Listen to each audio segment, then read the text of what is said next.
예, 찬양대 찬양 감사합니다. 안녕하십니까? 날씨가 계속 무덥습니다. 언제 더위가 끝날지. 그러나 이제 곧 끝날 거라는 그러한 기대를 갖고 더위를 좀 더 이기면 좋겠습니다. 건강들도 잘 살피셔서 어려움 없이 지내는 그러한 시간들이 됐으면 좋겠습니다. 그 어느 때보다도 반가운 마음을 담고 서로 한번 반갑게 인사 나눴으면 좋겠습니다. 인사말 사랑합니다. 꼭 한번 같이 인사 나눌까요? 네.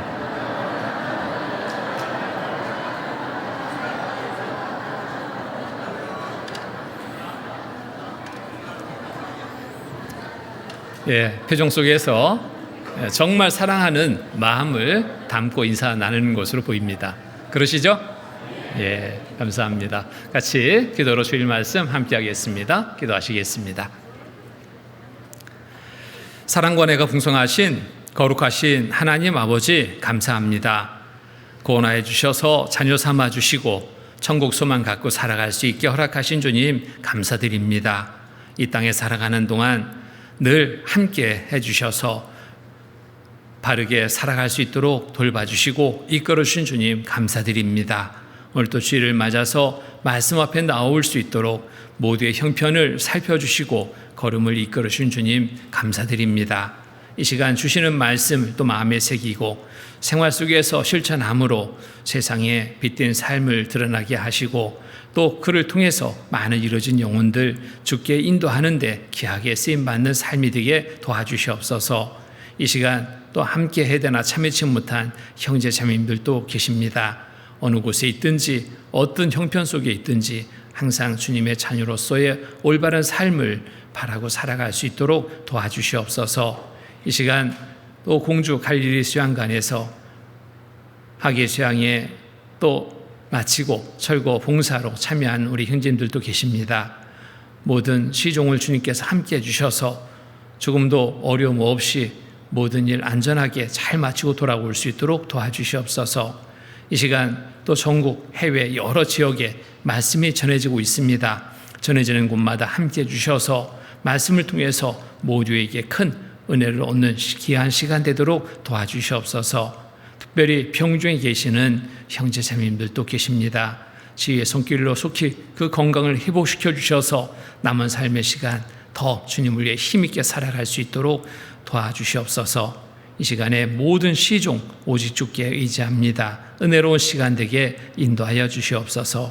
거룩하신 주 예수 그리스도의 이름 받들어 감사하며 간절히 기도드립니다. 아멘. 네, 말씀 찾겠습니다. 빌립보서 1장 29절로 30절 말씀입니다. 빌립보서 1장 29절로 30절 말씀. 네, 찾으셨으면 함께 읽겠습니다. 그리스도를 위하여 너희에게 은혜를 주신 것은 다만 그를 믿을 뿐 아니라 또한 그를 위하여 고난도 받게 하심이라. 너희에게도 같은 싸움이 있으니 너희가 내 안에서 본 바요 이제도 내 안에서 듣는 바니라. 절차에 걸친 2024년 학예 수양에 이제 다 마쳐졌습니다. 정말 큰 어려움 없이 그 무더위 속에서 치러진 그러한 수양회였지만 그 어느 때보다 더 은혜롭게 치러진 수양회라고도 생각이 됩니다. 전국에서 약 한 7만여 명 참여했습니다. 그리고 또 많은 분들이 인도돼서 구원받고 친례받는 그러한 큰 은혜의 시간이 되었습니다. 전국의 교회들 해외에서까지 또 함께한 그런 시간들이었습니다. 더 중요한 것은 우리 대국교회가 얼마나 참여했고 얼마나 전도했고 얼마나 구원받았는지 그런 부분들이 참 궁금하시잖아요. 우리가 목표로 한 800명 참여는 못 미쳤지만 그래도 우리 형제님들 마음을 같이 해서 참여해 주셨습니다. 687명이 참여하셨습니다. 이 2023년에 비해서 증가됐습니다. 많이 증가됐으면 좋을 텐데 7명 증가됐습니다. 좀 아쉬움이 있죠.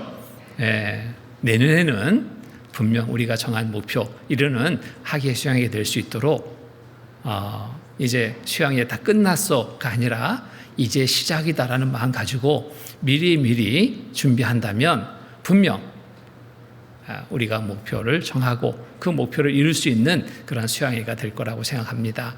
그래서 지금부터 이제 준비하는 시간이 됐으면 좋겠습니다. 제가 제주에 있을 때 학예 수양회에 이렇게 참여하면요, 정말 험한 일정을 갖게 됩니다.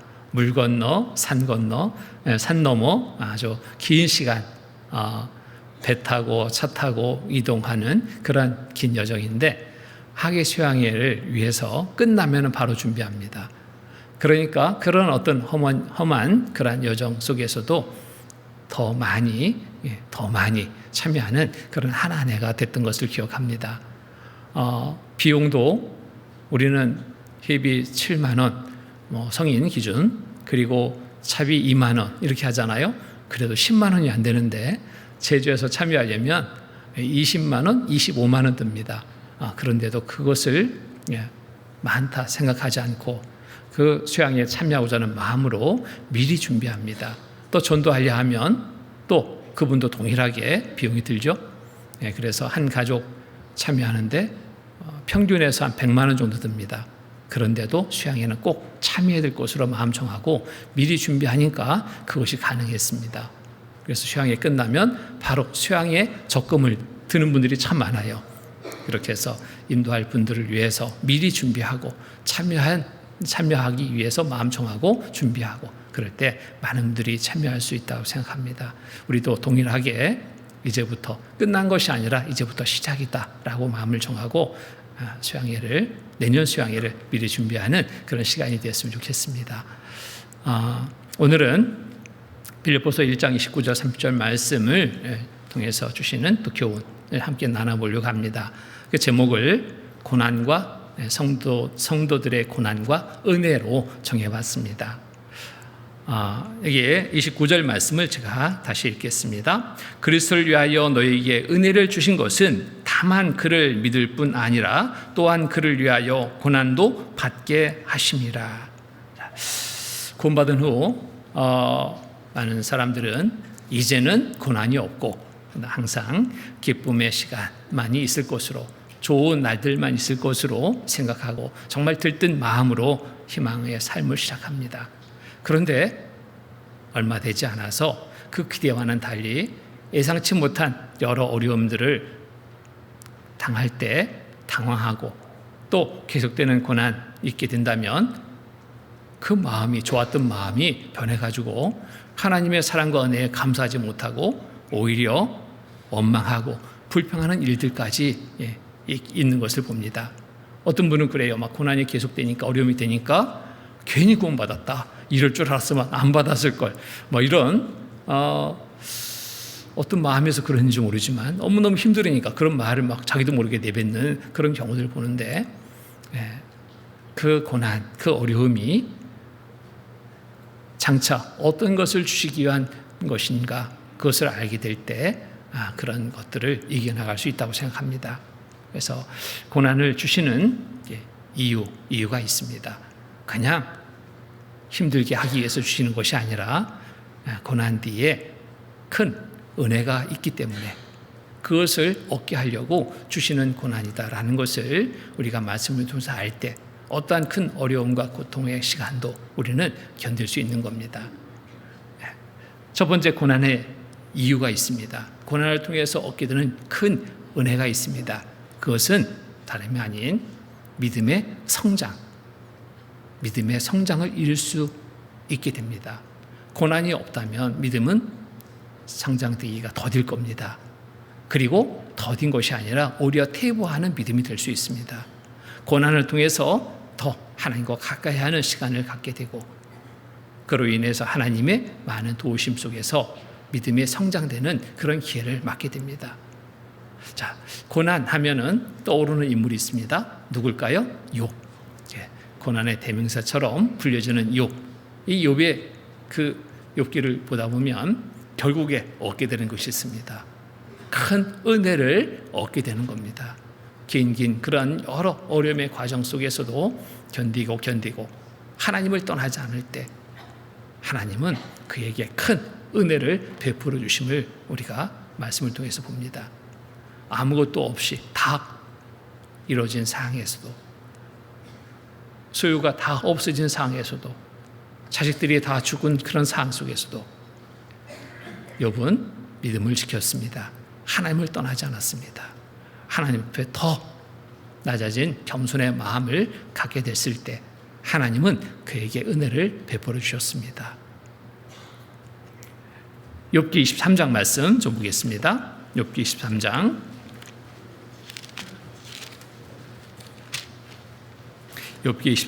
10절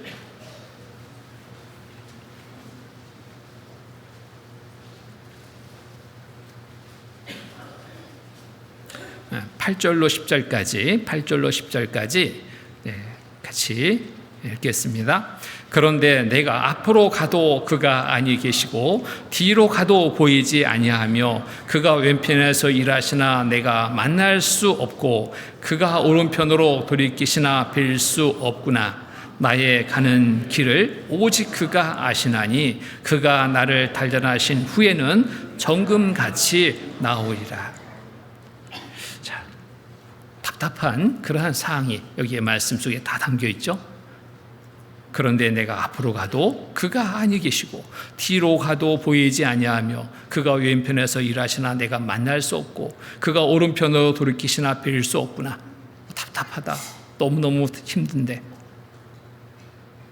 하나님이 보이지 않습니다. 하나님의 도우심이 느껴지지 않습니다. 얼마나 답답하겠어요. 그런데 욥은 이 상을 어떻게 받아들였습니까? 나의 가는 길을 오직 그가 아시나니 그가 나를 단련하신 후에는 내가 정금같이 나오리라. 이러한 어려움의 시간이 나를 단련해서 온전한 믿음을 갖게 하고 하나님이 주시는 귀한 큰 은혜를 얻게 하기 위한 과정이다 라고 여기고 그 모든 과정을 인내했던 겁니다. 결국 욥은 믿음대로 큰 은혜를 얻게 되는 시간을 갖게 된 겁니다. 모든 것을 잃었지만 그 모든 것에 배가 되는 큰 것들을 더 얻게 되는 귀한 은혜의 시간을 맞게 됐던 겁니다. 욥기 42장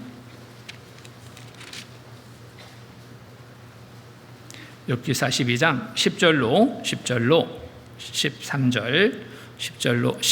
13절까지 제가 읽겠습니다. 욥이 그 벗들을 위하여 빌매 여호와께서 욥의 공경을 돌이키시고 욥에게 그전 소유보다 갑절이나 주신지라. 이에 그 모든 형제와 자매와 및 전에 알던 자들이 다 와서 그 집에서 그와 함께 식물을 먹고 여호와께서 그에게 내리신 모든 재앙에 대하여 그를 위하여 슬퍼하며 위로하고 각각 금 한 조각과 금고리 하나씩을 주었더라. 여호와께서 욥의 모년에 복을 주사 처음 복보다 더하게 하시니 그가 양 1만 4천과 약대 6천과 소 1천 겨리와 암나귀 1천을 두었고 또 아들 7과 딸 3을 낳았으며. 자, 여기 보면은 전에보다 다 없어졌는데 전에보다 더 배나 축복해 주시는 하나님의 은혜를 우리가 보게 됩니다. 자, 고난은 우리에게 주시는 은혜의 시간이라는 것입니다. 믿음의 성장이 됐습니다. 단련해서 정금을 얻기 위해서 단련하는 것처럼 우리의 믿음을 더 온전케 하기 위해서 하나님은 고난의 그 시간을 통해서 우리를 단련해서 온전한 믿음으로 이끌어 주십니다. 그래서 이 고난을 당할 때 이것을 알게 된다면 그 고난이 힘들게만 여겨지지 않죠. 오히려 환난 중에도 즐거워할 수 있고 기뻐할 수 있습니다. 약속의 말씀을 믿고 기대하는 가운데 이 모든 고난을 우리가 능히 당할 수 있게 되는 겁니다.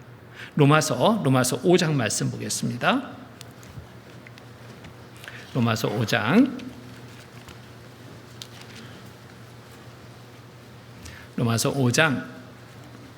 3절 4절 말씀 3절 4절 같이 읽겠습니다. 다만 이뿐 아니라 우리가 환난 중에도 즐거워하나니 이는 환난은 인내를, 인내는 연단을, 연단은 소망을 이룬 줄 알미로다. 다만 이뿐 아니라 우리가 환난 중에도 즐거워하나니 어떻게 즐거워할 수 있을까요? 소망이 있다면 즐거워할 수 있습니다. 하나님이 주실 것을 믿는 믿음이 있다면 즐거워할 수 있습니다. 다만 이뿐 아니라 우리가 환난 중에도 즐거워하나니 이는 환난은 인내를, 인내는 연단을, 연단은 소망을 이룬 줄 아니라. 그래서 우리 육신의 바람은 그러죠.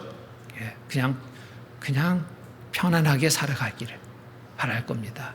아무 일 없이 하루하루 그냥 먹고 마시고 즐기는 삶으로 육신의 즐거움을 바라고 그것을 쫓게 될 텐데, 그렇게 된다면 어떻게 될까요? 하나님과 점점점 멀어지는 시간이 될 수밖에 없습니다. 세상과 점점 가까워지고 그 세상 속에 빠져버리는 삶이 될 수 있습니다. 그 삶이 당장은 좋을지 모르지만 장차 하나님 앞에 섰을 때 정말 큰 후회의 삶이 될 수 있습니다. 그런데 고난을 통해서 하나님과 더 가까이 하는 시간을 갖게 되고 그를 통해 소망을 바라고 모든 고난을 이겨갈 수 있는 겁니다. 자, 고난을 통해 얻게 되는 유익을 생각한다면 고난을 감사함으로 대할 수 있게 되는 겁니다. 야고보서 1장 보겠습니다. 야고보서 1장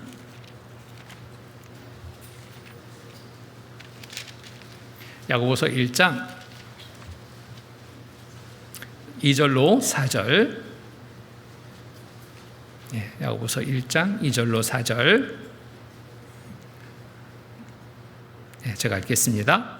내 형제들아, 너희가 여러 가지 시험을 만나거든 온전히 기쁘게 여기라. 이는 너희 믿음의 시련이 인내를 만들어내는 줄 너희가 알미라. 인내를 온전히 이루라. 이는 너희로 온전하고 구비하여 조금도 부족함이 없게 하려 함이라.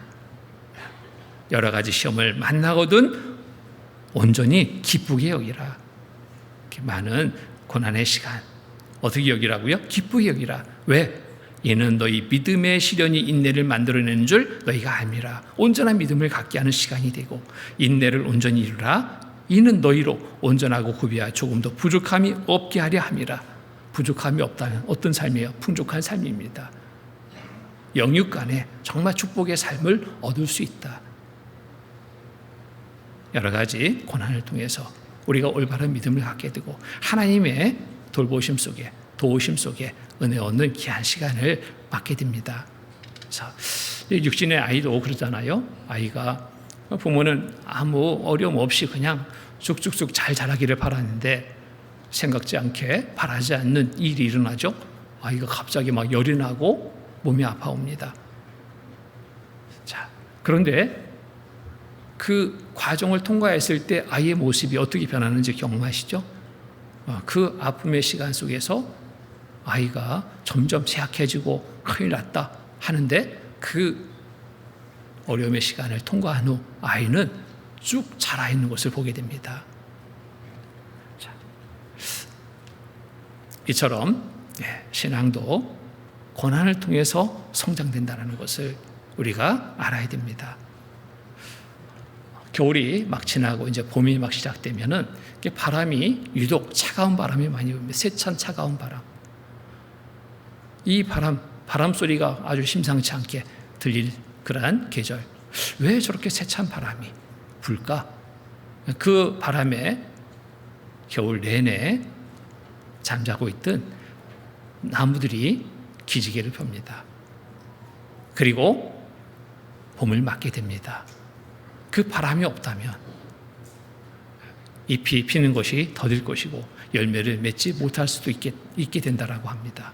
그 바람으로 인해서 잠자던 나무를 깨우고 뿌리를 통해서 그 수분이 나무에 공급되고 위에 공급되고 그 공급된 수분으로 잎이 피고 꽃이 피고 열매를 맺게 된다는 겁니다.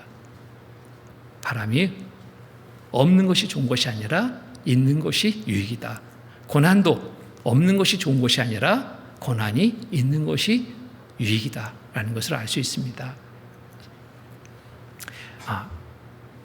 이 고난을 통해서 우리에게 주신 은혜, 중요한 은혜는 하나님의 사랑을 알고 더 믿음으로 의지할 수 있도록 돕는 것이 고난이라고 말할 수 있습니다. 욥의 생애를 통해서 우리가 그것을 또 보았죠. 욥이 그 고난을 통과한 후에 얻게 되는 귀한 것이 있었습니다. 어떤 물질을 배로 축복받는 것, 자녀를 얻는 것, 그것보다 더 귀한 것, 욥의 개인적으로 얻은 것이 있습니다. 그것은 바로 하나님과 더 친밀한 관계를 갖게 된 겁니다. 욥기 42장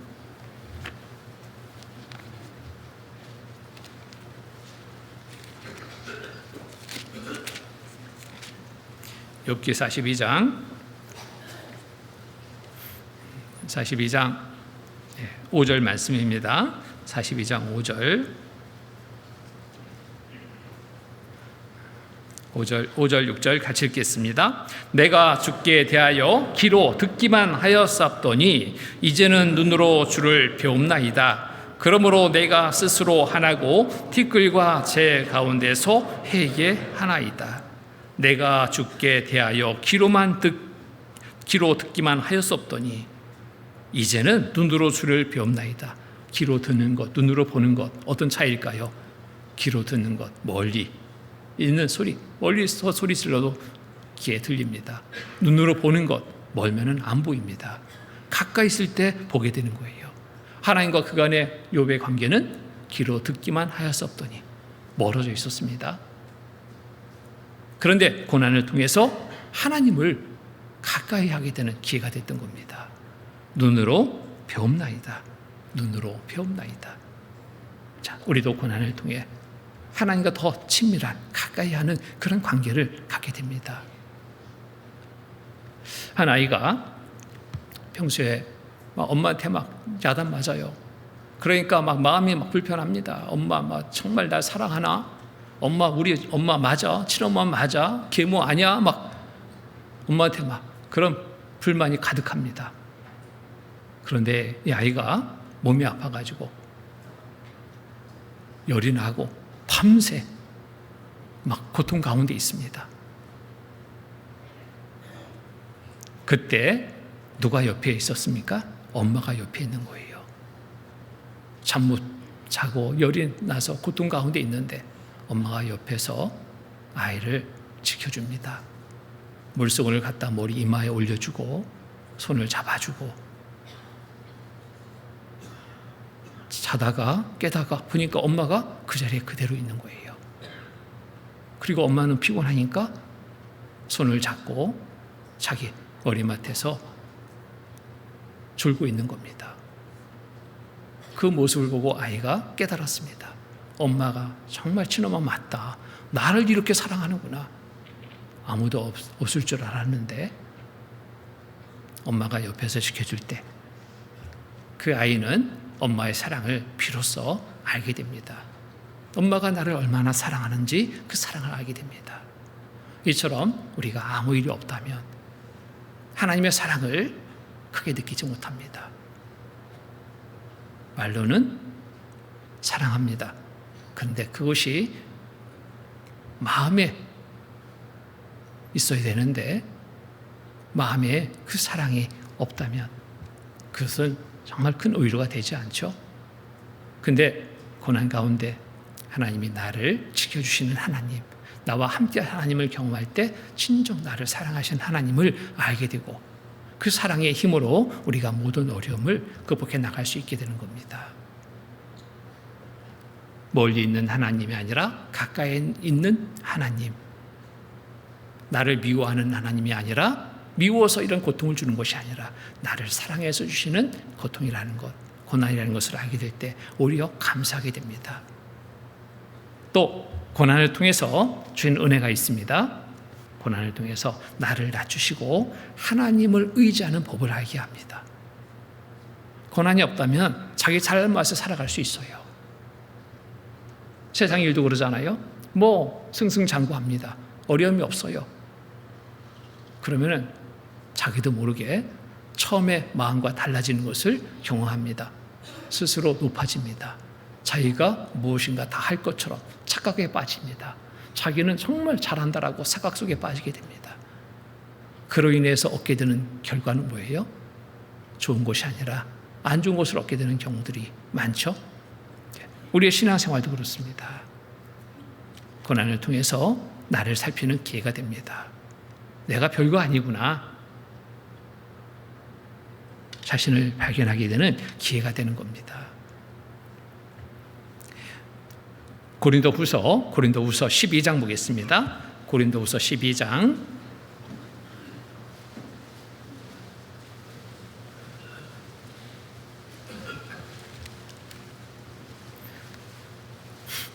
7절 말씀, 12장 7절,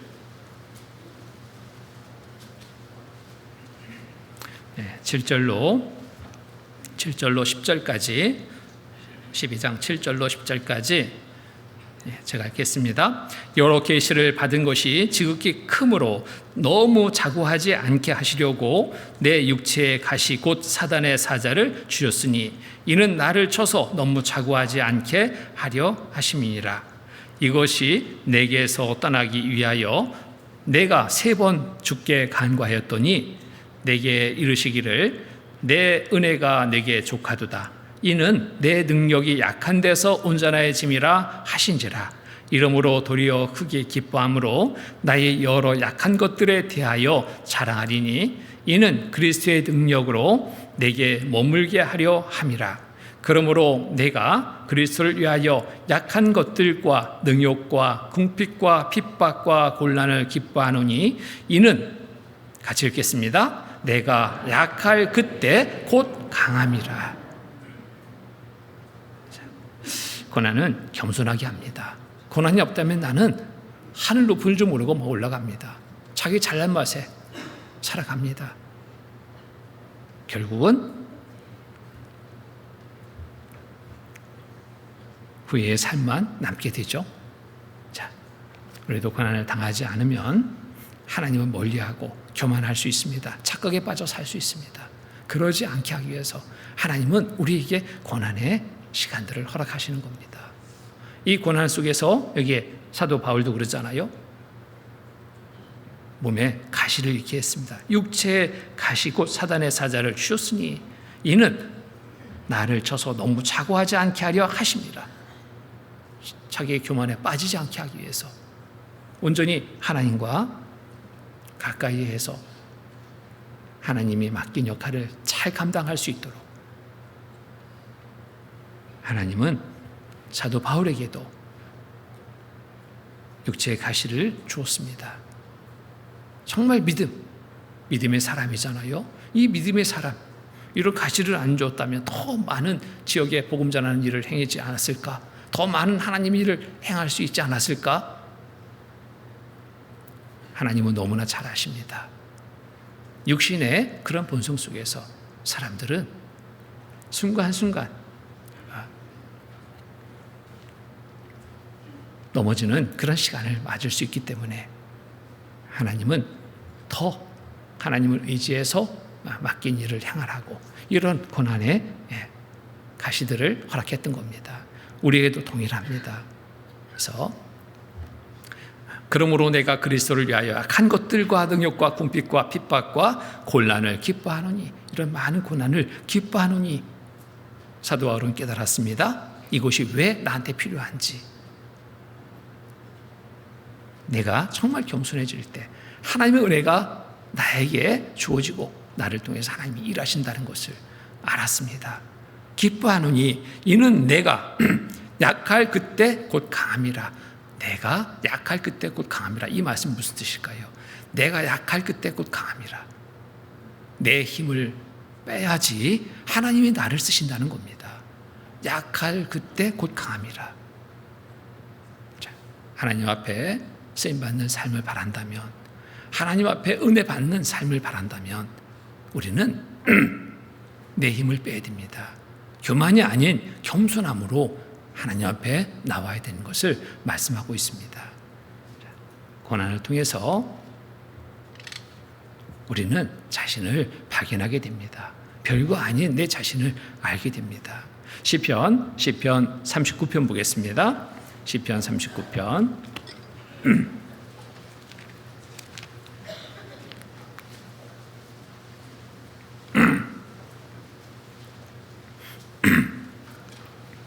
시편 39편 4절로 5절 말씀.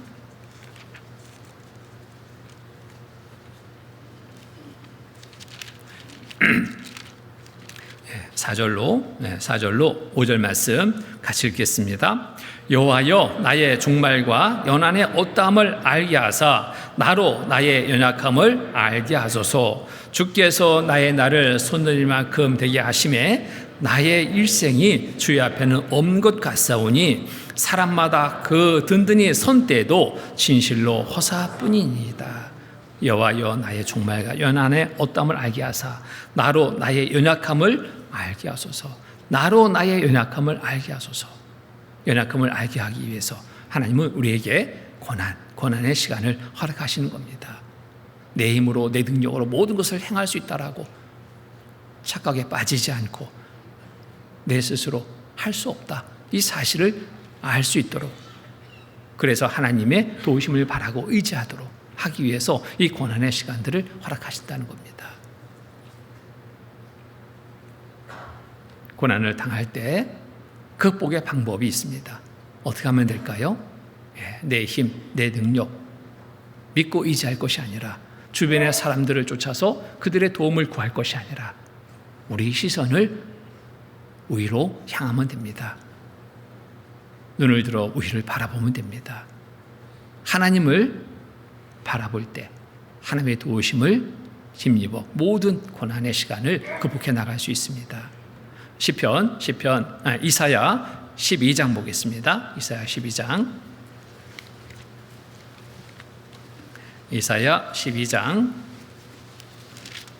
2절로 3절. 2절로 3절 말씀. 2절로 3절 또 같이 읽겠습니다. 보라, 하나님은 나의 구원이시라. 내가 의뢰하고 두려움이 없으리니 주 여호와는 나의 힘이시며 나의 노래시며 나의 구원이심이라. 그러므로 너희가 기쁨으로 구원의 우물들에서 물을 기르리로다.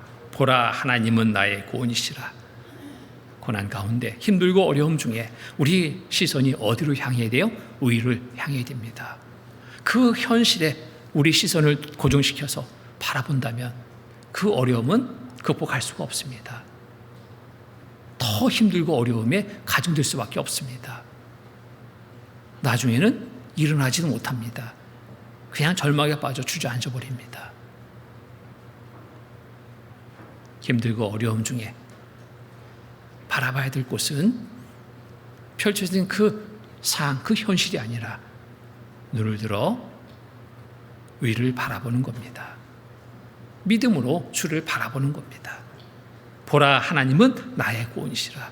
구원의 하나님, 나를 구원해 주셨습니다. 거기서부터 우리의 마음이 조금씩 회복이 됩니다. 구원의 하나님을 우리가 바라볼 때 이 땅의 소망 거두게 됩니다. 천국을 바라보는 소망으로 바뀌게 됩니다. 현재 펼쳐진 상황들이 별거 아니구나. 이 모든 것들 잠시의 것들이구나 알게 되면서 그 어려움의 시간들을 극복해 나갈 수 있습니다. 그렇잖아요. 이 세상에서 펼쳐진 모든 일들은 잠시의 일들입니다. 내가 받는 이 고난도 잠시의 고난입니다. 길어질 것 같이 생각되지만 결국에는 잠시입니다. 우리가 살아오면서 지난 시간들을 돌아보십시오. 그때는 심각했습니다. 어찌할꼬 절망적인 마음도 있었습니다. 그것으로 인해서 막 낙심돼서 꼼짝 못하는 그런 시간들도 있었습니다. 그런데 지금 내가 있잖아요. 지금 이 시간 나에게 주어지고 있습니다. 지난 일들입니다. 또 현재 일도 지나가는 일이라는 겁니다. 그 상황에 매어버리면 절망입니다. 그런데 그런 중에 믿음으로 주를 바라봅니다. 구원의 하나님을 바라봅니다. 곧 오실 주님을 기다립니다. 떨쳐버릴 수 있습니다. 어떠한 힘든 일도 떨쳐버릴 수 있는 거예요. 내가 의뢰하고 두려움이 없으리니 이제 다시 시작합니다. 구원의 그날처럼 믿음으로 다시 삶을 시작합니다. 내가 의뢰하고 두려움이 없으리니 주 여호와는 나의 힘이시며 나의 노래시며 나의 구원이심이라. 그러므로 너희가 기쁨으로 구원의 우물들에서 물을 기르리로다. 구원의 우물들에서 물을 기르리로다. 구원의 그 은혜를 회복하면 그 어려움은 별거 아닌 거예요. 이길 수 있습니다.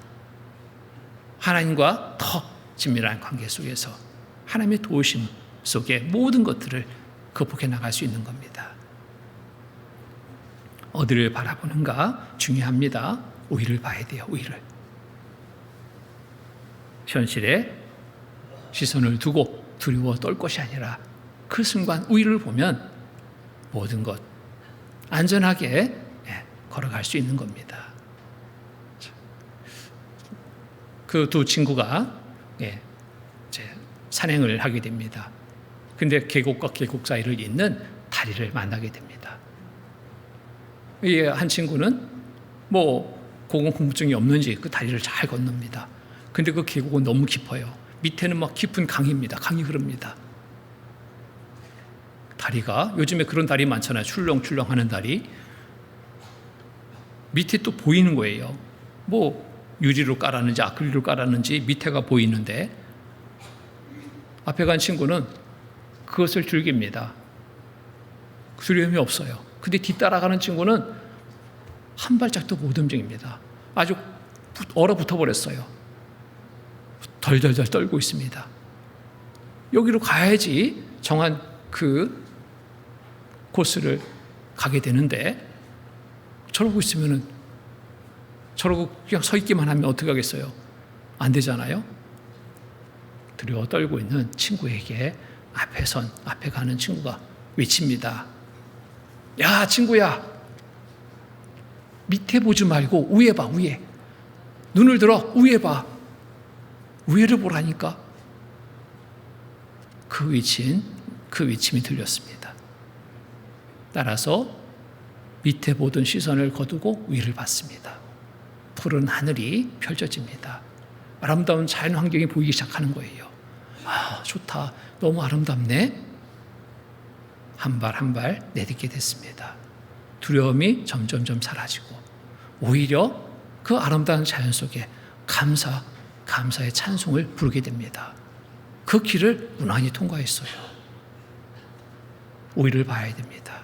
우리가 힘들어하는 상황들을 왜 힘들까? 왜 낙심하고 낭망할까? 아래를 보니까 그래요.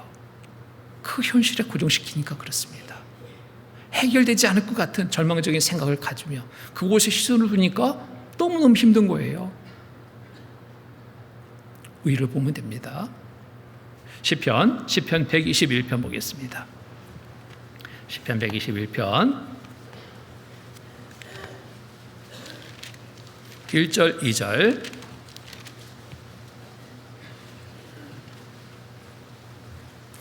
1절 2절 1절 2절 같이 읽겠습니다. 내가 산을 향하여 눈을 들리라. 나의 도움이 어디서 올고 나의 도움이 천지를 지으신 여호와께서로다. 자, 내가 산을 향하여 눈을 들리라. 믿음의 산들을 향하여 우리 시선을 둡니다. 승리의 삶이 거기에 있습니다. 어떻게 승리했습니까? 하나님의 도우심 속에 승리의 삶이 거기에 있습니다. 나의 도움이 어디서 올고 나의 도움이 천지를 지신 여호와에게서로다. 나의 도움이 어떤 사람의 도움이 아닌 천지를 지으신 여호와에게서로다. 이보다 더 큰 도움이 없습니다. 이보다 더 확실한 도움이 없는 거예요. 인생의 막다른 좁은 골목길에서도 나를 도울 자가 없어. 절망이죠. 근데 나를 도울 자가 있습니다. 누가? 하나님이. 하나님 믿고 의지해서 부르짖으면 하나님은 나를 그 어둠의 길에서, 막다른 좁은 길에서, 절망적인 그 순간에서 나를 이끌어내 주십니다. 시편 56편 보겠습니다. 시편 56편.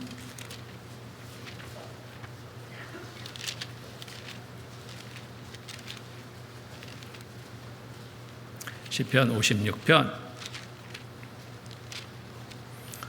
1절로 4절, 1절로 4절, 1절로 4절 또 같이 읽겠습니다. 하나님이여 나를 긍휼히 여기소서. 사람이 나를 삼키려고 종일 치며 압제하나이다. 나의 원수가 종일 나를 삼키려 하며 나를 교만히 치는 자 많사오니 내가 두려워하는 날에는 주를 의지하리이다. 내가 하나님을 의지하고 그 말씀을 찬송하올지라. 내가 하나님을 의지하였은즉 두려워 아니하리니 혈육 있는 사람이 내게 어찌하리까. 내가 하나님을 의지하고 그 말씀을 찬송하올지라. 내가 하나님을 의지하였은즉, 내가 하나님을 믿고 의지하였은즉 두려워 아니하리니. 이게 믿음입니다. 믿고 의지할 때 두려워하지 않습니다. 혈육 있는 사람이 내게 어찌하리까. 그 어려움의 시간 속에 절망하지 않고 낙담하지 않고 그 시간을 통과할 수 있는 유일한 비결은 다른 데 있지 않아요. 내가 하나님을 의지하고 그 말씀을 찬송할지라. 내가 하나님을 의지하였은즉 두려워하지 아니하리니. 하나님을 믿고 의지할 때 두려워하지 않는 것은 바로 하나님의 도우심의 손길이 미쳐질 것을 내가 믿기 때문에. 그래서 어려움의 순간순간의 우리 눈으로 보이는 것을 우리는 두려워합니다. 그것으로 떨게 됩니다. 그것으로 낙심하게 됩니다. 큰일 났다. 이제 끝났다. 이제 죽었다. 그런데 시선을 위로 두면 나를 도우시는 하나님을 만나게 됩니다. 영원히 내 편 되시는 하나님을 우리는 만나게 됩니다. 그럴 때 모든 상황들을 극복해 나갈 수 있는 거예요. 시편 118편 보겠습니다.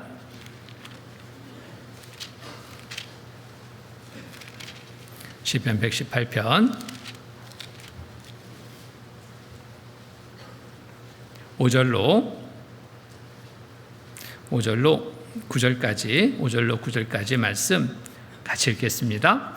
내가 고통 중에 여호와께 부르짖었더니 여호와께서 응답하시고 나를 광활한 곳에 세우셨도다. 여호와는 내 편이시라. 내게 두려움이 없나니 사람이 내게 어찌할꼬. 여호와께서 내 편이 되사 나를 돕는 자 중에 계시니 그러므로 나를 미워하는 자에게 보응하신 것을 내가 보리로다. 여호와께 피함이 사람을 신뢰함보다 나으며 여호와께 피함이 방백들을 신뢰함보다 낫도다. 자, 내가 고통 중에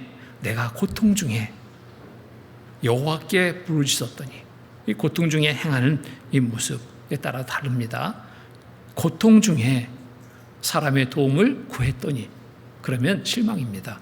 근데 내가 고통 중에 여호와께 부르짖었더니 여호와께서 응답하시고 나를 광활한 곳에 세우셨도다. 고통 중에 향할 곳은 어디라고요? 하나님께 향하는 겁니다. 하나님께 부르짖는 겁니다. 그럴 때 하나님은 나를 광활한 곳에 세우셨도다. 험한 산중에 있게 하지 않고 고통이 더욱더욱 지속되게 하지 않고 광활한 곳에 세우셨도다. 평안하게 나를 이끌어 준다라는 겁니다. 왜? 하나님은 내 편이시기 때문에 그렇습니다. 여호와는 내 편이시라. 이 사실만 내 마음에 둬도 어떤 상황을 만나도 우리는 두려워하지 않습니다. 여호와는 내 편이시라. 하나님은 나와 함께 하시는 분이시다. 믿고 의지한다면 우리는 어떤 상을 만나도 두려워하지 않습니다. 그래서 여호와는 내 편이시라 내게 두려움이 없나니 사람이 내게 어찌할꼬. 하나님께서 여호와께서 내 편에 대해서 나를 돕는 자 중에 계시니 그러므로 나를 미워하는 자에게 보응하시는 것을 내가 보이로다. 당장 힘든 그런 어려움의 시간을 가질 수 있습니다. 그런데 그 어려움 중에 우리가 매 순간순간 하나님께 더 가까이 하는 시간으로 삼아야 될 겁니다. 더 기도의 시간을 가져야 될 겁니다. 오늘 저 찬송 중에 그랬죠. 찬양대 찬송할 때 찬양이 기도할 수 있는데 이 엄청난 특권입니다. 어떤 어려움 중에도 하나님은 우리의 소리에 귀를 기울이시는 거예요. 기도할 수 있는데 하나님의 도우심을 받을 수 있는데 왜 구하지 않고 있느냐? 참 구하지 않고 있다. 그게 어리석은 겁니다.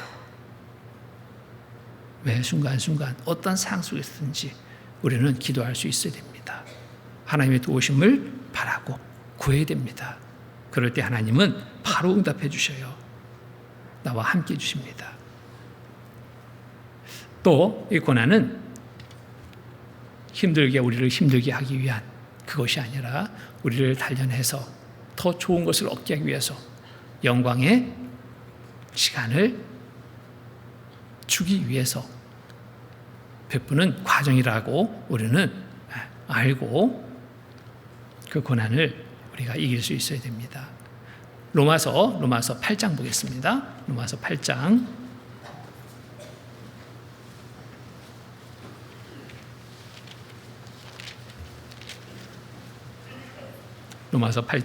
17절로 18절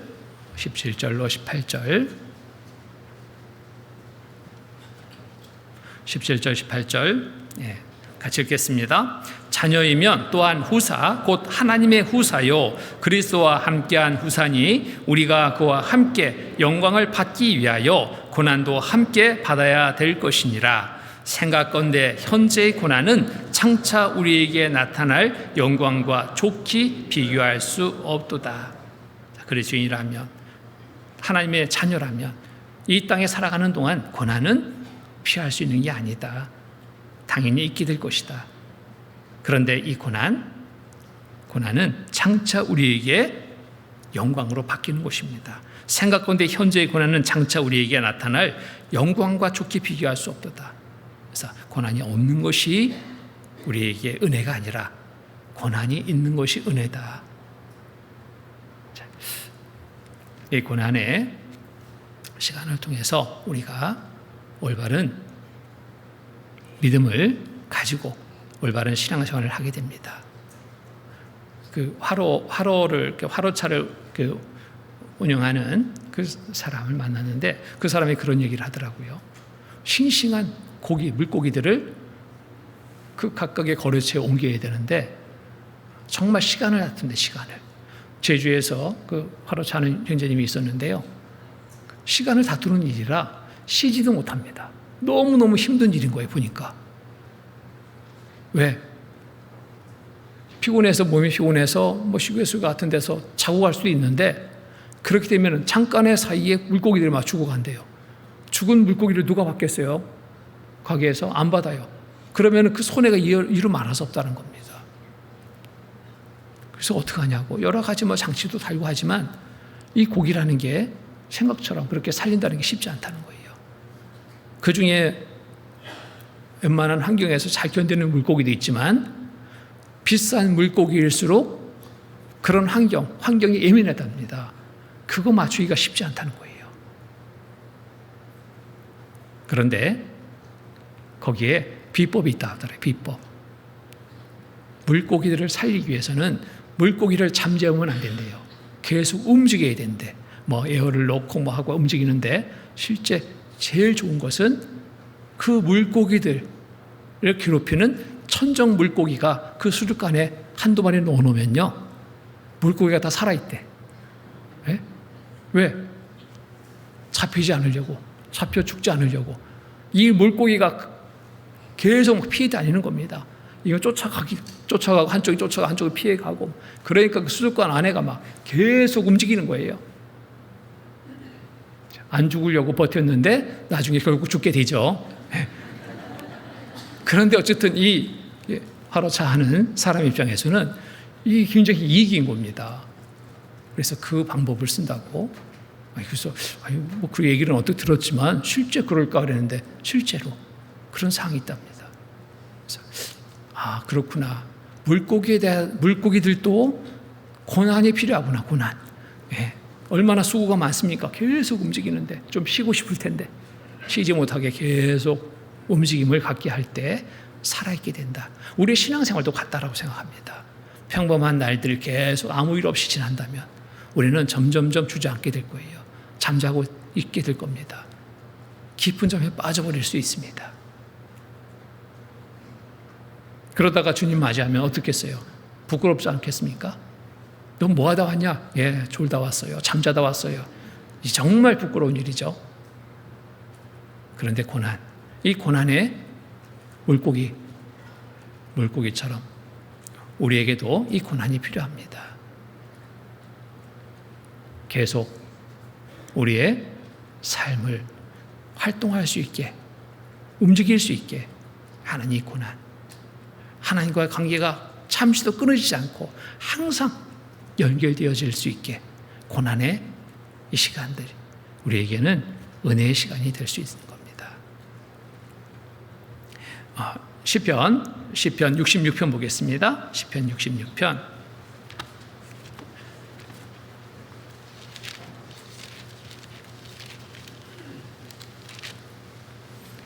시편 66편 9절로 12절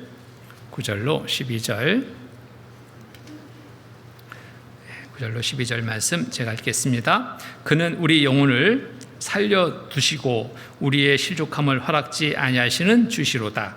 하나님이여 주께서 우리를 시험하시되 우리를 단련하시기를 은을 단련한 것 같이 하셨으며 우리를 끌어 그물에 들게 하시며 어려운 짐을 우리 허리에 두셨으며 사람들로 우리 머리 위로 타고 가게 하셨나이다. 우리가 불과 물을 통행하였더니 주께서 우리를 이끌어내사 풍부한 곳에 들이셨나이다. 그는 우리 영혼을 살려두시고 우리의 실족함을 허락지 않으시는 주시로다. 실족함을 허락지 않으시는 주님, 우리를 온전하게 이끌기 위해서 많은 고난의 시간들을 허락하신다는 겁니다. 하나님여 주께서 우리를 시험하시되 우리를 단련하시기를 은을 단련한 같이 하셨으며 우리를 끌어 그물에 들게 하시며 어려운 짐을 우리 허리에 두셨으며 사람들로 우리 머리 위로 타고 가게 하셨나이다. 얼마나 고통스러운 삶의 시간들이 많았습니까? 이렇게 한 이유, 우리가 불과 물을 통하였더니 주께서 우리를 끌어내사 풍부한 곳에 들이셨나이다. 더 큰 은혜로 갖게 하려고, 주시려고 이러한 시간들을 허락하고 계시다는 것을 알 때 우리는 고난에도 감사할 수 있는 겁니다. 또 고난은 우리의 생활을 항상 살피고 바로잡게 합니다. 제대한 생활에서 돌아서게 합니다. 어려움을 당할 때 그런 생각들을 하죠. 왜 이런 어려움이 생각하죠. 어려움이 있는데 그런 생각 안 하는 분이 없어요. 왜 이런 어려움이? 온전한 믿음이라면 그때 자기를 살피게 됩니다. 왜 이런 어려움을 나한테 주셨을까? 내가 하나님 앞에 어떤 삶의 모습일까? 하나님이 나를 무엇을 알게 하려고 이런 시간을 주셨을까? 살피게 됩니다. 자기의 생활을 쭉 돌아보며 죄된 삶은 없는지 살피게 됩니다. 돌이키게 됩니다. 내가 이렇게 온전치 못한 삶을 살고 있었구나. 알고 돌이키게 되는 기회가 됩니다. 그로 인해서 바른 삶으로 살아가는 삶의 새로운 시작이 되는 거예요. 고난은 죄를 돌아보게 하고 그치게 하는 역할을 합니다. 베드로전서 4장 보겠습니다. 베드로전서 4장 4장 1절. 베드로전서 4장 1절.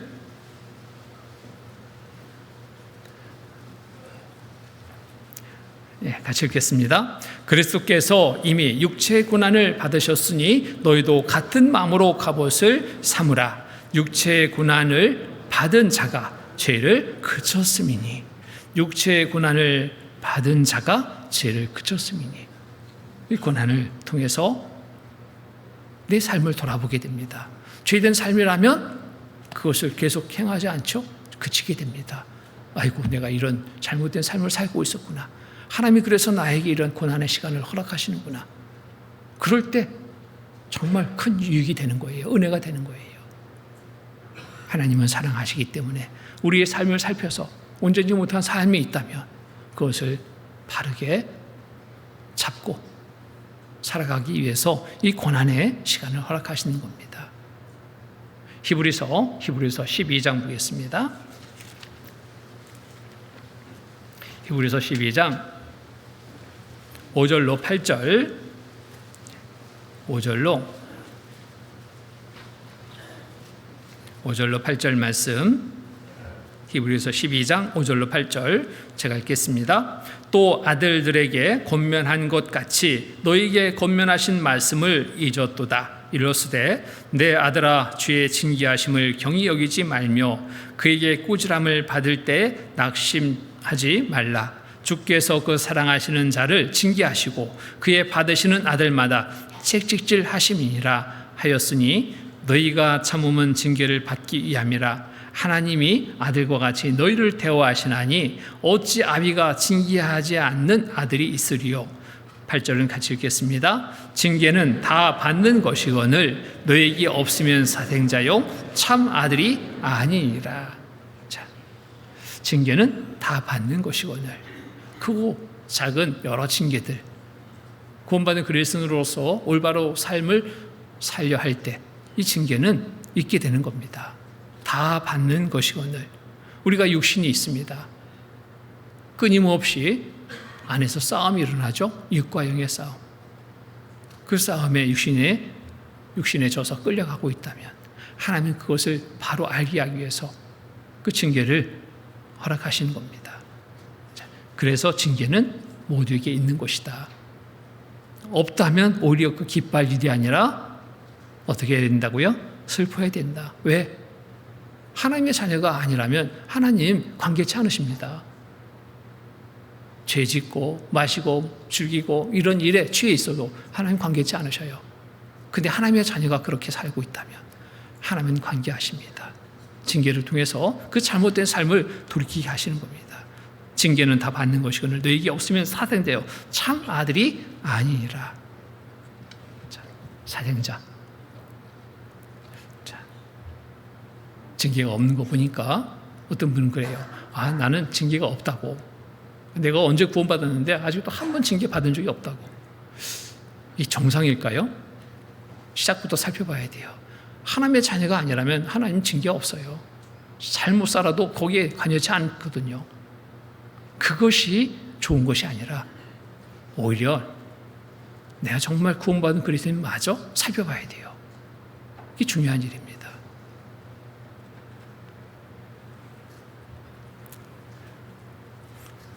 징계를 통해서 하나님이 우리를 바르게 이끌어 주십니다. 베드로전서 2장 20절 2장 20절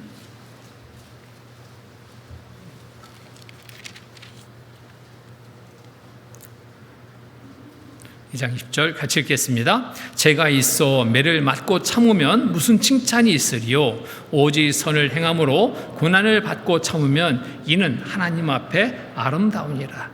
제가 있어 매를 맞고 참으면 무슨 칭찬이 있으리요. 근데 우리가 좀 살펴봐야 돼요. 징계를 당할 때 내가 잘못한 것으로 징계를 받는다면 큰 은혜는 아닙니다.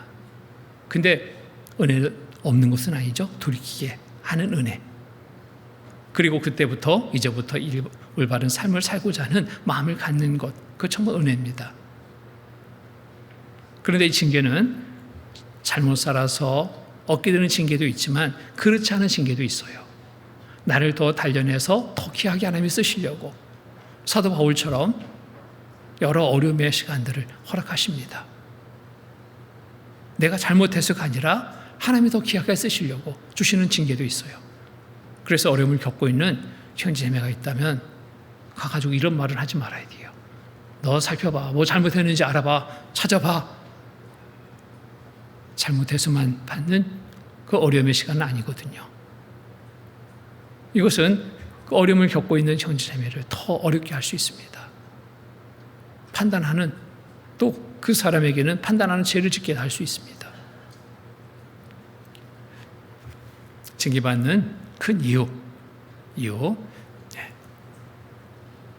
육신의 정욕, 세상의 욕심을 버리지 못할 때 또 징계를 받게 됩니다. 이런 것들을 거두고 올바르게 주님의 자녀로서 삶을 살게 하기 위해서 주시는 또 징계가 있습니다. 어쨌든 어려움의 시간 속에서 우리가 서로 말은 참 조심해야 됩니다. 스스로 살펴서 정말 내가 잘못한 거 있는데 하나님이 나를 올바로 살라고 징계하시는 것 같아. 본인이 하는 말은 괜찮아요. 그런데 옆에서 너 잘못 산 거 있으니까 하나님이 그렇게 징계하시지, 이런 말은 상처가 될 수 있어요. 이런 판단의 권한은 우리에게 있지 않습니다. 이런 정죄함의 권한은 우리에게 있지 않아요. 그것은 하나님만 가지고 있는 권한입니다. 힘들고 어려운데 더 힘들게 하고 더 마음 아프게 하는 일이 되지 않도록 조심해야 됩니다. 야고보서 1장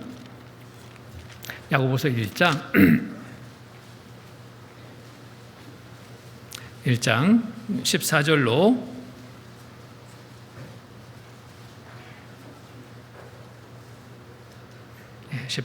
15절 제가 읽겠습니다. 오직 각 사람이 시험을 받는 것은 자기 욕심에 끌려 미혹됨이니 욕심이 잉태한 즉 죄를 낳고 죄가 장성한 즉 사망을 낳느니라.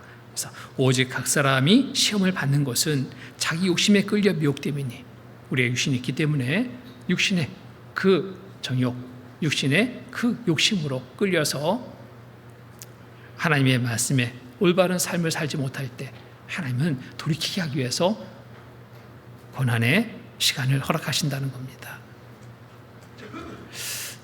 고난 중에 우리가 서로 권면한다고 말하는 이 말도 조심해야 됩니다. 무엇을 잘못했는지 살펴봐라, 이 말도 조심해야 됩니다. 스스로 살펴봐야 될 것이고 스스로 그 부분들을 살펴서 올바른 삶을 살아가야 되는 것, 그것이 징계를 주시는 이유이고 또 그를 통해서 얻을 유익이라고 생각합니다. 야고보서 4장 보겠습니다. 4장 11절로 12절 또 같이 읽겠습니다. 형제들아, 피차에 비방하지 말라. 형제를 비방하는 자나 형제를 판단하는 자는 곧 율법을 비방하고 율법을 판단하는 것이라. 내가 만일 율법을 판단하면 율법의 준행자가 아니요 재판자로다. 입법자와 재판자는 오직 하나이시니 능히 구원하시기도 하시며 멸하기도 하시느니라. 너는 누구간데 이웃을 판단하느냐? 너는 누구간데 이웃을 판단하냐? 판단의 권한은 우리에게 없다. 오직 하나님께 있는 권한이다. 그래서 말로 더 힘들게 하는 일이 되지 않도록, 판단의 말로 더 힘들게 하는 일이 되지 않도록, 어려움을 겪고 있다면 우리가 할 것은 딱 하나입니다. 기도해 주는 겁니다. 사랑의 마음을 품고 기도해 주는 것, 우리가 할 일이지 말로 판단하는 일을 향하면 안 되는 겁니다. 또 고난은 하나님을 나타내는 그러한 도구가 되기도 합니다. 내가 고난 중에 하나님의 일을 행할 때, 또 하나님을 믿는 믿음을 보일 때 많은 사람들을 또 인도할 수 있습니다. 어느 지역교회 한 자매님이 정말 그 병에 걸려서 정말 얼마 살지 못한 상황에서도 복음을 전합니다. 표정이 아주 밝고 긍정적으로 모든 상황을 보면서 전도를 합니다. 그 모습에 모두는 반응한 거예요. 어떻게 이렇게 살 수 있을까? 작은 어려움도 아니고 곧 죽을 수밖에 없는데 어떻게 이렇게 살 수 있을까? 이 힘은 뭘까? 알아보고 싶었던 겁니다. 들어보세요. 말씀 들어보세요. 그 말씀을 거절할 수 없습니다. 궁금해서 말씀 가운데 인도됩니다. 구원받는 역사가 나타나요. 하나님을 알게 하기 위해서 나에게 어려움을 주시기도 합니다. 그 어려움 중에 우리가 어려움에 빠져서 어쩔 줄 모르고 당황하는 그런 모습을 보인다면 하나님 알게 하지 못합니다. 믿는다는 너나 나나 다를 바 없다. 하나님 말씀 앞에 인도되지 않을 겁니다. 그런데 어떤 어려움 중에 있더라도 믿음으로 당당하게 그 상황을 극복하는 모습을 보인다면 모두에게 좋게 보일 수밖에 없습니다. 하나님을 알게 하는 그러한 시간들이 됩니다.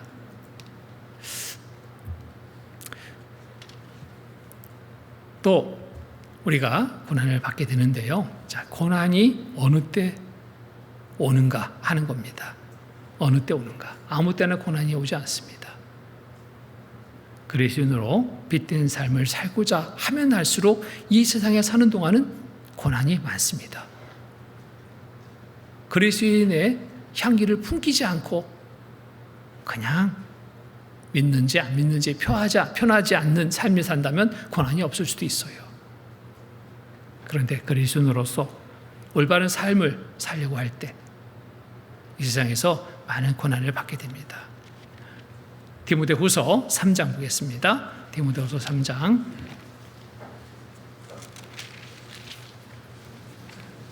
디모데후서 3장 12절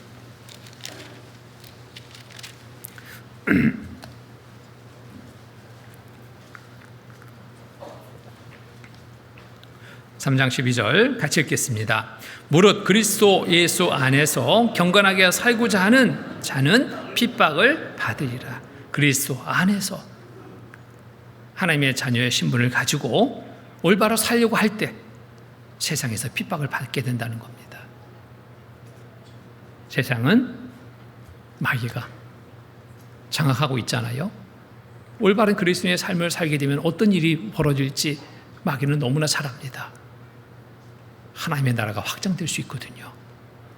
그것을 막기 위해서 많은 어려움을 갖게 하고 핍박을 받게 합니다. 우리는 그것을 알아야 됩니다. 생활 전 부분에 거쳐서 우리가 올바른 그리스도인의 삶을 나타내려 하면 할수록 초기에는 많은 핍박을 받을 수밖에 없습니다. 직장 안에서도 마찬가지입니다.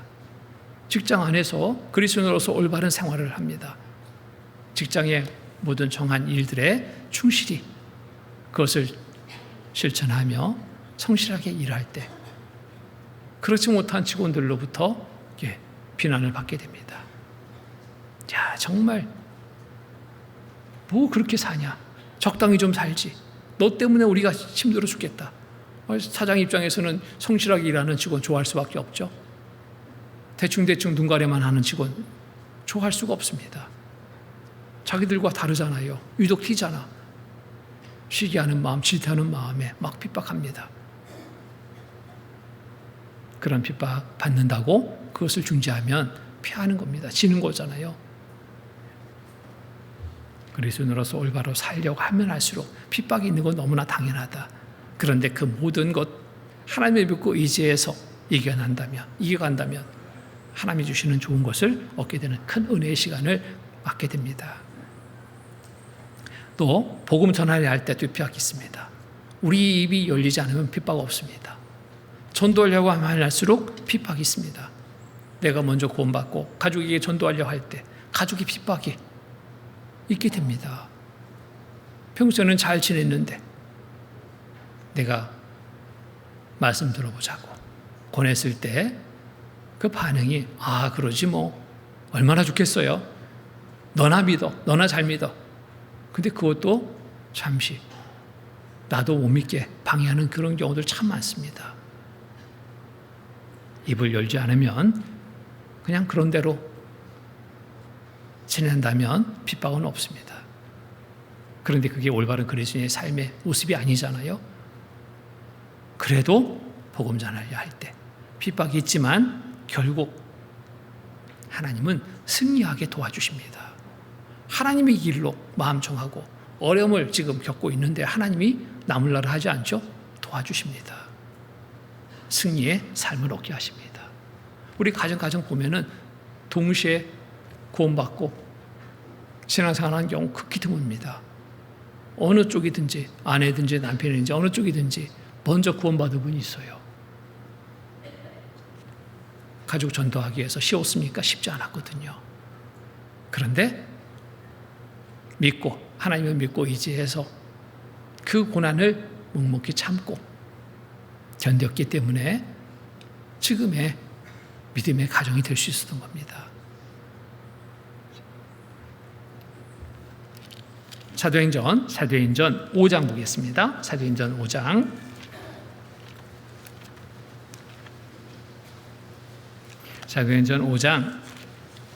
40절로 42절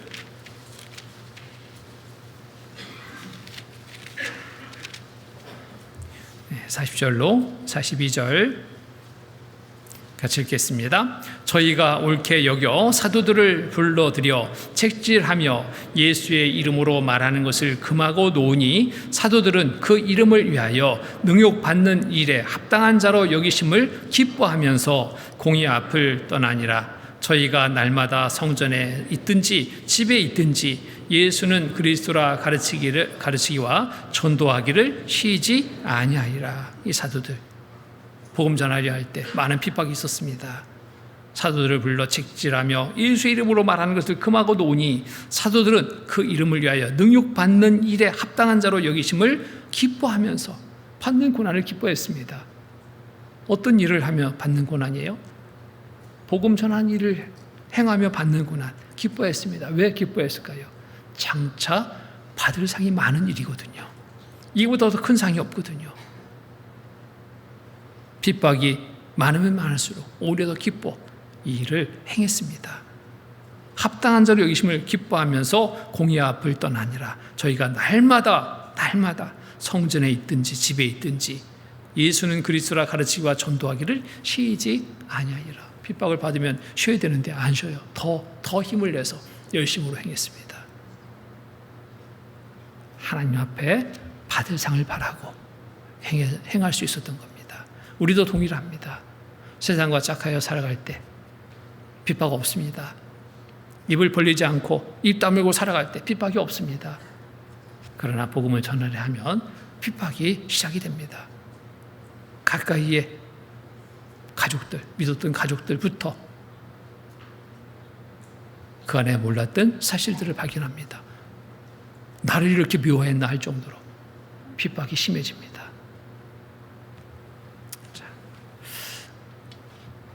고난, 우리에게 고난은 있는 것이 은혜다.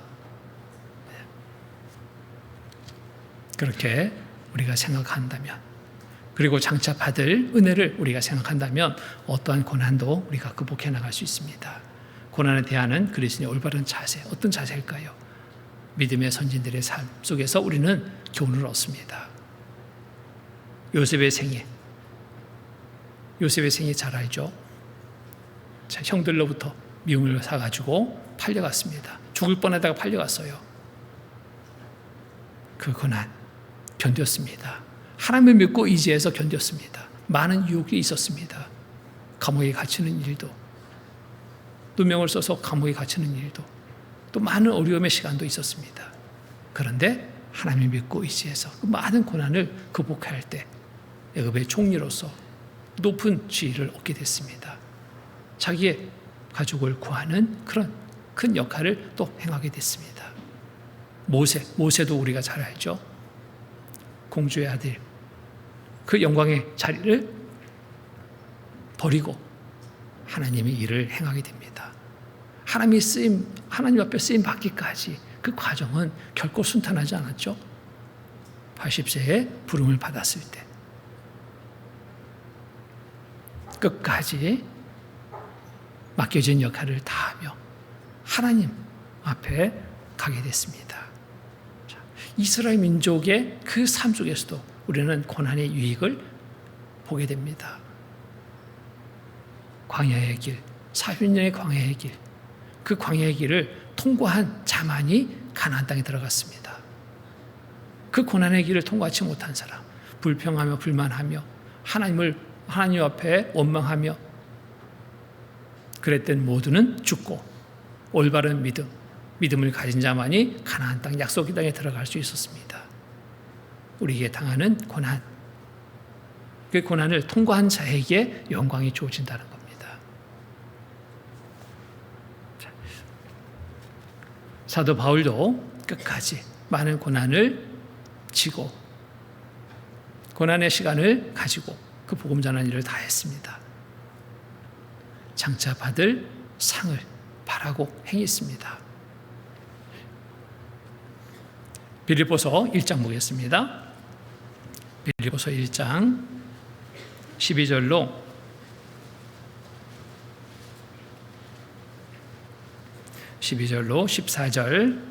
14절 제가 읽겠습니다. 형제들아, 나의 당한 일이 도리어 복음의 진보가 된 줄을 너희가 알기를 원하노라. 이러므로 나의 매임이 그리스도 안에서 온 시대 안과 기타 모든 사람에게 나타났으니 형제 중 다수가 나의 매임을 인하여 주 안에서 신뢰함으로 겁 없이 하나님의 말씀을 더욱 담대히 말하게 되었느니라. 자, 사도 바울이 당하는 이 고난의 시간 속에서 사도 바울도 더 하나님과 가까이 하는 시간 속에 담대히 복음을 전했지만 이를 보고 또 다른 형제들도 본을 보고 따라서 더 많은 복음을 전할 수 있는 그런 상을 있게 했던 겁니다. 우리의 삶의 시간 속에 개인의 삶이 아니라 우리는 서로 영향을 주는 삶을 살고 있습니다. 내가 고난을 잘 극복할 때 고난을 당하는 형제 자매 나를 보고 함께 고난을 극복할 수 있는 그런 시간을 갖게 됩니다. 곧 하나님의 자녀로 하나님께 영광을 돌리는 귀한 삶을 이룰 수 있게 됩니다. 고난 주시는 이유, 그 속에서 얻는 유익이 뭔지 오늘 함께 살펴봤습니다. 믿음을 성장하기 위해서 고난이 있게 합니다. 하나님의 사랑을 더 알고 의지하도록 고난의 시간을 허락하십니다. 또 영광을 주기 위해서 고난도 주십니다. 죄된 삶을 돌이키고 올바른 삶을 살기 위해서 고난도 주십니다. 또 하나님을 나타내게 하기 위해서, 하나님을 알게 하기 위해서 고난의 시간을 우리에게 또 허락하십니다.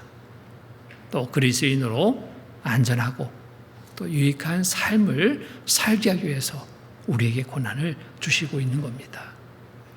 우리는 고난 중에 낙담하고 절망할 것이 아니라 하나님의 뜻과 또 고난의 유익을 생각하고 장차올 영광, 상주심을 바라보고 날마다 정말 승리의 삶을 살아가는 삶이 되도록 힘써야 되겠습니다. 그래서 고난은 우리에게 꼭 필요한 것이다. 이것이 없으면 좋은 것이 아니라 있는 것이 우리에게 더 큰 은혜다 생각한다면 고난 중에 우리가 절망하지 않고 낙심하지 않고 승리의 삶을 이뤄갈 수 있겠다 생각합니다. 같이 기도로 마치겠습니다. 거룩하시고 자비로우신 하나님 아버지 감사합니다. 한 시간 성도들의 고난과 은혜를 상고해 봤습니다. 우리에게 있을 모든 일들이 하나님의 계획 속에서 주어지는 일이라는 것을 알게 됩니다. 어떤 어려움이 있더라도 그 현실에 매이지 않고 눈을 들어 주를 바라보고 모든 것 주님의 도우심 속에 승리의 삶을 이뤄가는 삶이 되도록 주님 도와주시옵소서. 우리 형제자매님들 각각 그 삶 속에서 늘 영역 간의 강건함이 있게 허락하시고 이 세상에 빛된 삶을 늘 드러나게 하셔서 마지막 때 많은 이뤄진 영혼들 주께 인도하는 데 귀하게 쓰임받는 삶이 되게 도와주시옵소서. 특히나 또 몸된 교회 안에 온전히 거하게 하시고 교회를 통해서 역사하신 하나님의 큰 은혜를 경험하고 감사 찬송 드릴 수 있는 삶이 되게 도와주시옵소서. 모든 시간 주님께만 바라고 의지합니다. 은혜로운 삶이 되게 인도하여 주시옵소서. 또 이 시간 이후에 있을 모든 일정 속에서도 함께 주셔서 감사 찬송 드릴 수 있는 귀한 시간 되게 도와주시옵소서. 항상 우리를 사랑하시는 거룩하신 주 예수 그리스도의 이름 받들어 감사하며 기도드립니다. 아멘. 찬송